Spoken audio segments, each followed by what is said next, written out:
Hi, welcome to March. It is Tuesday, March 1st, 2022, and this is Linda Pearl from One Quilting Circle here in my home studio in southern New Hampshire, where it is still overcast, still gray, and yet we are days away from the beginning of spring.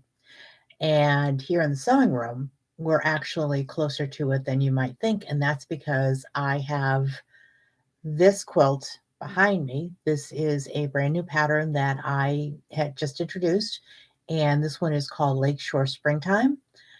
If you have followed me on the channel for a while, you know that I am a fan of the red and white quilt movement, and the first quilt that I ever designed for public patterns was one called Lakeshore Magic, and that was published in the several years ago in one of the quilting magazines.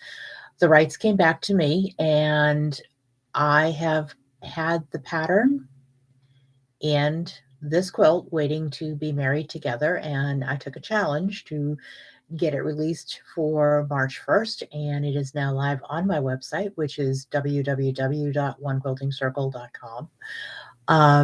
And I have been away for a few weeks, kind of working the kinks out of my whole design process and what I wanted to do and where I wanted to take the live streams that appear every noontime on Tuesday. Um, I'm still not technologically where I want to be, but I have made strides, and I wanted to come on today and I wanted to talk a little bit about it. I wanted to welcome you back to the page, let you know that I haven't gone anywhere. I've just been sort of absorbing, such as it is. And Lakeshore Springtime gives me an opportunity to kind of bring everything together and kick off the rest of the year with a vengeance. This particular quilt is a large wall hanging quilt or a good sized lap. It's 63 by 63. It's made by Batiks. The it was pieced from my pattern by a friend of mine, Kate Sussman of Bedford, New Hampshire, and it was professionally long armed by Terry Burris. And when Kate came over and went through my batik stash, she literally went through the stash and pulled out the colors that called to her. So this is definitely a scrappy, stashy version of a quilt. Um, the melons are all cut out. They're all fusible applique.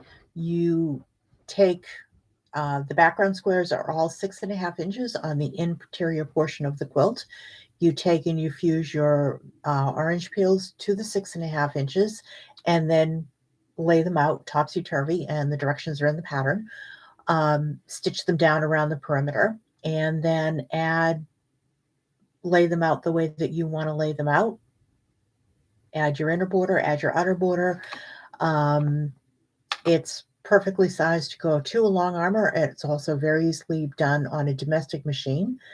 Um, and this is kind of indicative of where I want to take things for the rest of the year. So it kind of sort of sets me up good for an interesting, for a good pattern release for the rest of this.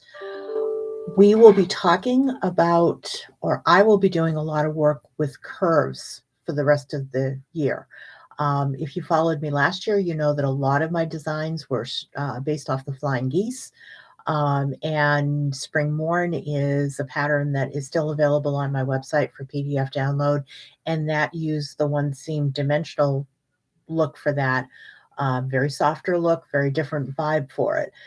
This year, I'm kind of going and expanding a little bit and playing with curves in all kinds of different variations and formats. This is fusible applique, which means you cut out your melon shape and then you fuse it down using your favorite fusible.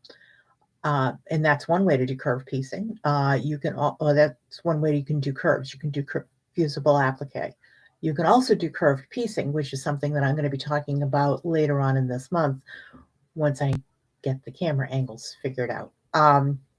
But this is is a nice way to add a little bit of a dimension, because so much of the quilting that we do is very linear, and this is going to allow it to give it a softness, maybe a bit more of a feminine look to it, and kind of go from that.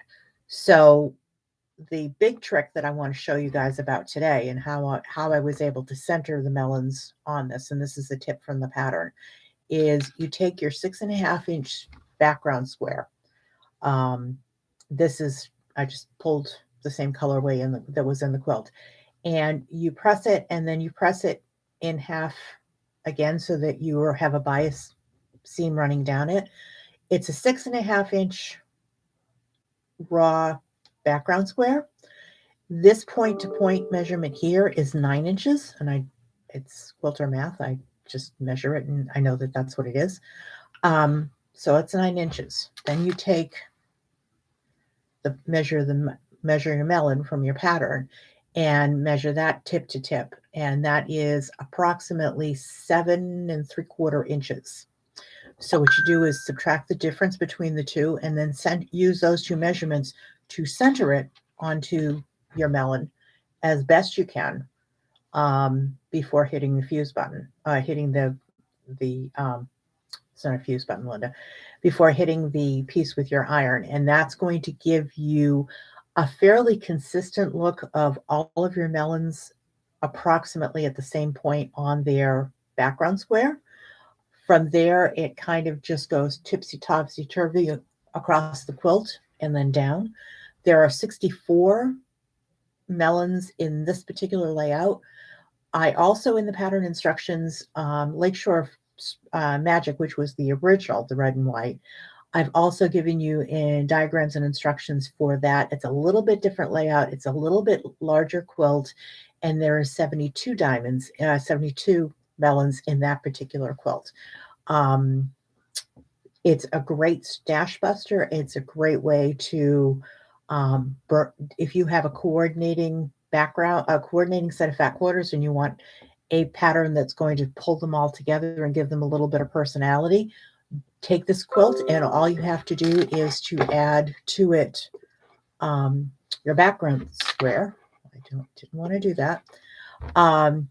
And you're good to go. This would be a great pattern if you were using it for red, white, and blue. The red and white quilt works really, really well. In this, a blue and white would work. If you had an unusual color, it's a great soft quilt to put behind a couch or in a dining room. Just sort of, it just makes me feel happy when I do it. I love the color combination. I have not worked a lot with purple. But I do love yellow, and I have a lot of that here in the room. So this is actually it's the first pattern I've brought out for a while. I'm really excited about it. I'm thrilled as I'm talking to people about it. I'm happy that people are interested in it. It's something that's very easily done.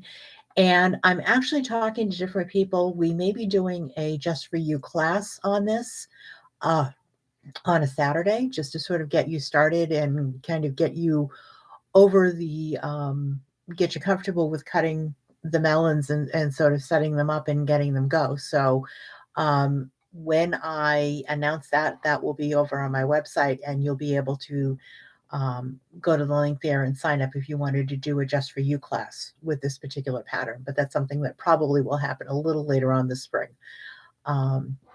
So very excited about that. I have done a lot of cleaning, and not that I'm dirty, but a lot of sorting and purging and figuring out what's staying in the room and what's going. And I'm really excited about the fact that what's come back is a little bit, my sojo is back. Little bits, not anything dramatic, but I've definitely started picking up on different things. I have a list of things that I will be bringing out throughout the season. I have a fairly good sized push planned for Christmas in July. And I'm just kind of getting to enjoy having time in my creative space again, which is something that if you follow the earlier posts from January and February, you know I was struggling. But the last of the boxes are leaving the room tomorrow night.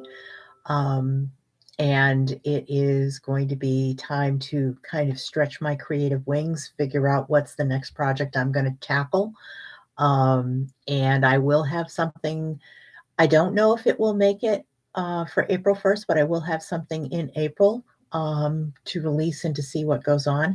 And the reason for that is that it is, according to the calendar, we have 19 days to the first day of spring. We have 11 days until we turn the clocks ahead, which that's just that much sooner getting to the nice weather. We have 25 days until I leave at a quilt retreat. I'm going on a quilt retreat weekend with some girlfriends. It's been 2.5 years, and a lot has changed about the way that I'm approaching this. In past years, on several retreats, I walked in and you would have thought that I was bringing the entire sewing room, and I pretty much needed a U-Haul van. This time, I am being very edited, and I am bringing maybe 2 projects, but I will have a much less to carry in, much less to carry out, much less to trip over. And it's a very much of a pared back experience. And honestly, I think that experience is as much about getting together with friends that I haven't seen in a very long time and just sitting around. And, you know, it's wonderful to catch up. And I was talking about this last night on my Monday Night Mini. The benefits of technology throughout the last several years are not to be underestimated, but neither is the company of good girls. So I am very much looking forward to that.